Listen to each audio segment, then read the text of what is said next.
Assalamualaikum warahmatullahi ta'ala wabarakatuh and very good day to everyone. My name is Ahmad Faizuddin Ramli from Sultan Idris Education University, also a PhD researcher at the Faculty of Islamic Studies, National University of Malaysia. So in this short presentation, I will discuss on a paper entitled Buddhism According to Modern Muslim Exegetes or Mufassirin.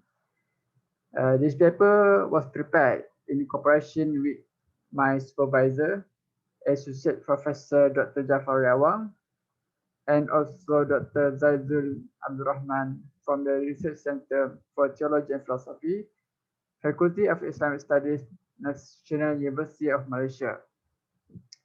So I would like to start my presentation with the objective of this paper.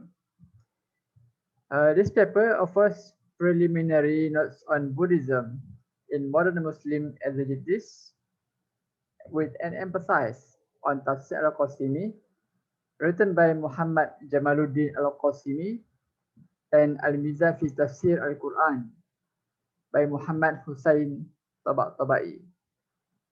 In this paper, two main questions regarding both exegetes will be explored. The first question concerns the source of both scholars for the information about Buddhism by including the discussion in their exegesis. While the second question concerns the methodology they use to discuss Buddhism in the Quran, since this has not been done by any classical exegetes, even among the most modern exegetes. So let's go to the background of this paper. Broadly speaking, the Holy Quran is a primary reference for Muslims in learning and discussing religions. However, not all religions are mentioned in the Quran. The religions are mentioned in the Quran limited to Judaism, Christianity, Islam, the religion of the Sabi'in, Zoroastrianism, and polytheism. Other religions, in particular Buddhism, are not mentioned in the Quran at all, nor have they been discussed by any classical exegetes. From the early phase of Quranic exegesis development, there is no discussion at all on Buddhism by the classical exegetes as al-Baghawi, al-Razi, al-Qurtubi, and Ibn Kathir, even though Muslim and Buddhists encountered each other as early as the 7th century. While Muslim historians, theologians, and bibliographists have discussed Buddhism from 8th through to the 17th century. For example, Al-Barazuri, Al-Mas'udi, Al-Biruni, Ibn al-Nadim, and Asharastani discuss Buddhism in their work. At-Tabari, a Muslim historian as well as exegetes, undeniably used to discuss Buddhism. However, the discussion limited to his work on history rather than exegesis. It is clear, therefore, the classical exegetes were not interested to discuss religions other than Islam, such as Buddhism. While on the modern phase has changed the form and content of Muslim exegesis dramatically, the conventional encyclopedic verses by verse system remains intact, maintaining continuity with the past.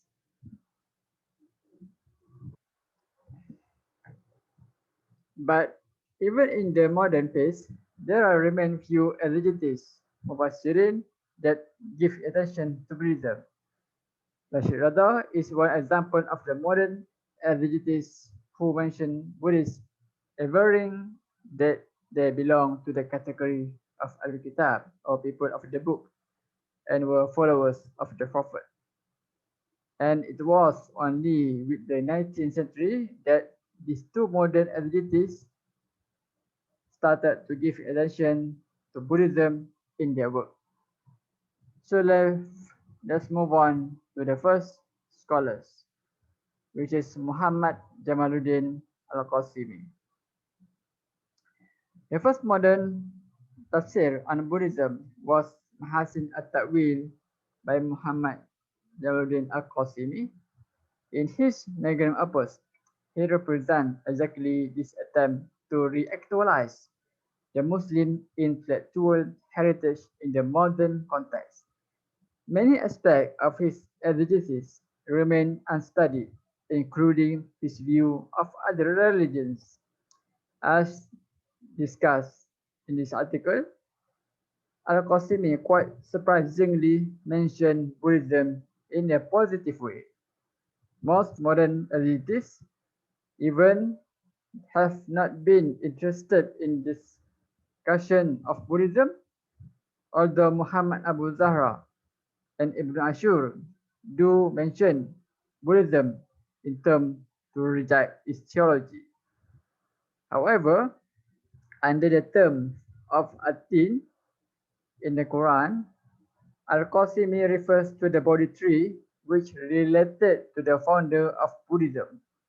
He even recognized the Buddha as one of the true prophets, whose original teaching cohered with that of other prophets, but eventually the teaching of the Buddha became corrupted as well, also the case of Judaism and Christianity.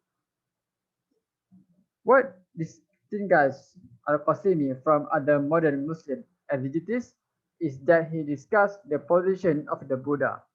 On justifying his view, he appeals in his exegesis to other modern views without naming them specifically. The next scholar is Syed Muhammad Husayn Tabatabaʻi.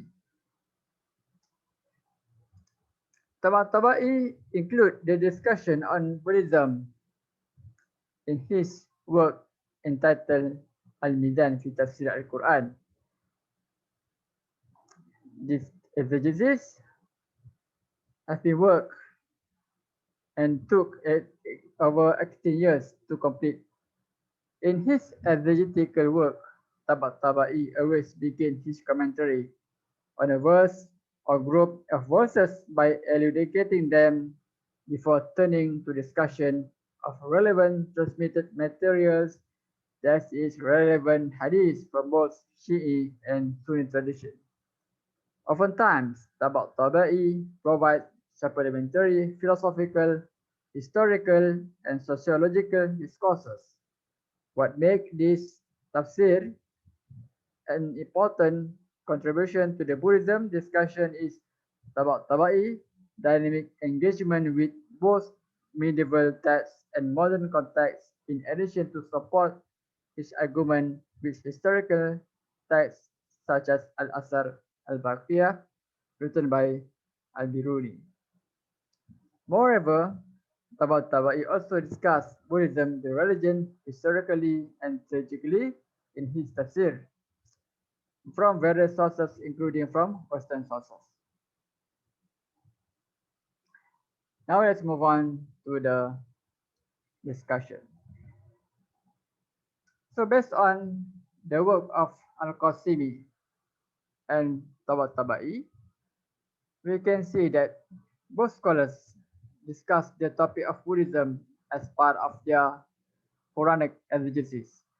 Both exegetists did not limit themselves to the discussion of classical exegesis, but further enriched their work by including historical and theological perspectives.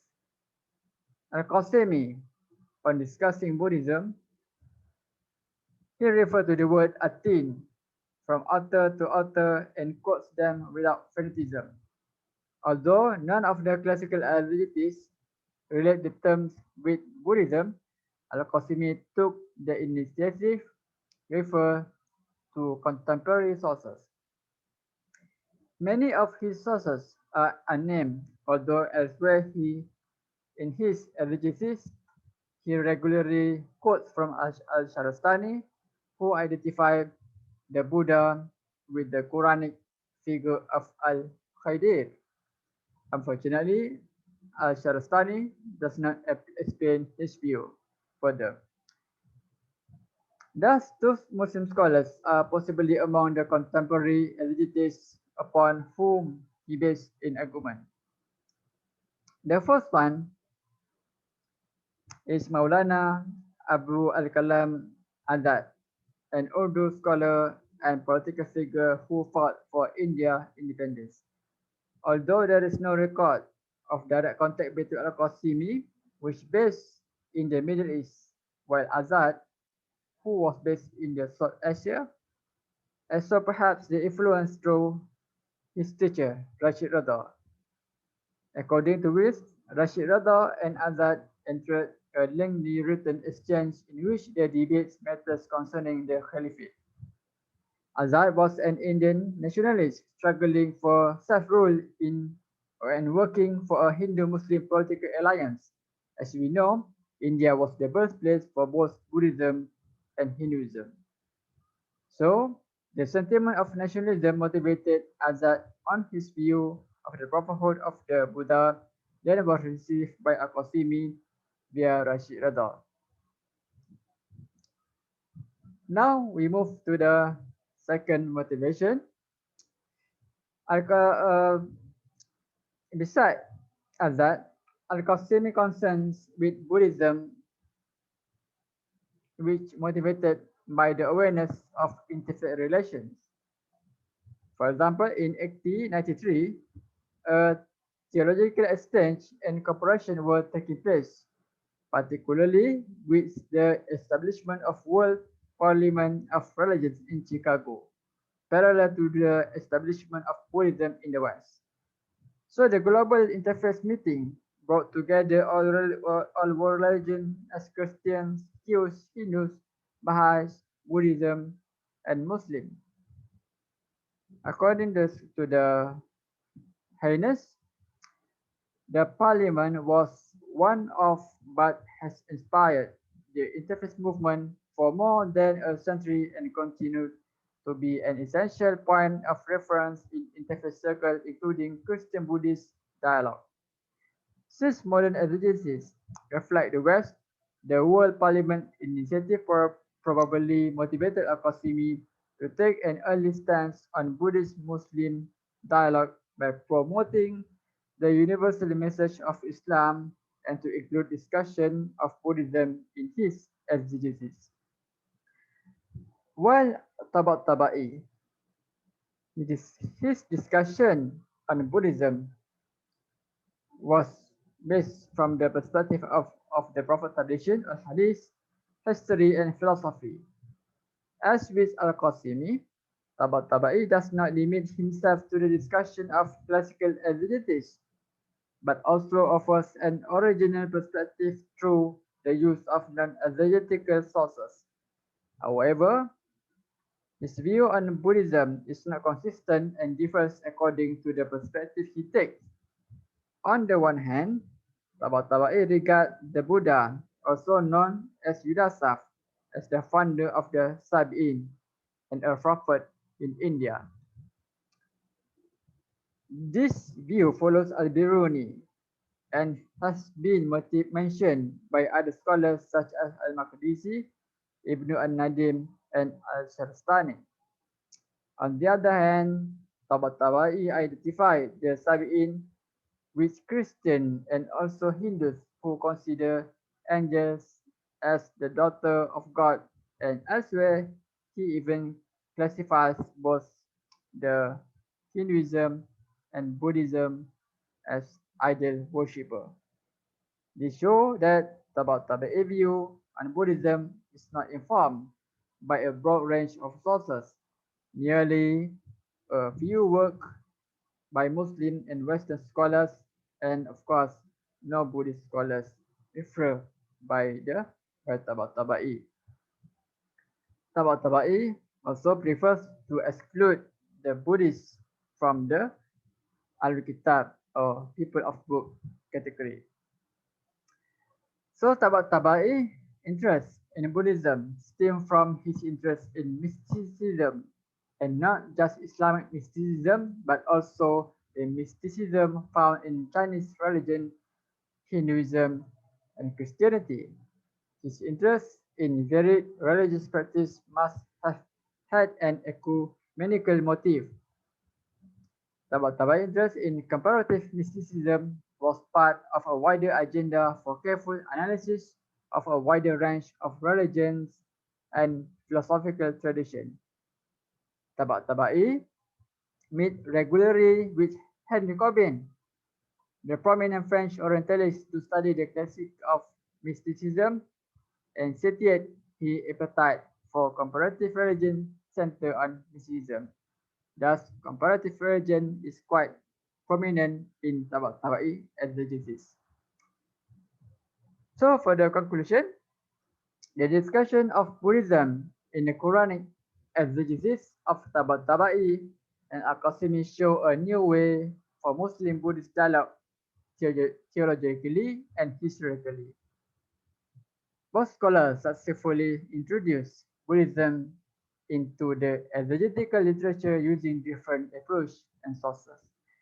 The discussion of Buddhism by both scholars is unlike other mainstream Muslim scholars nor the exegesis of other religions mentioned in the Quran.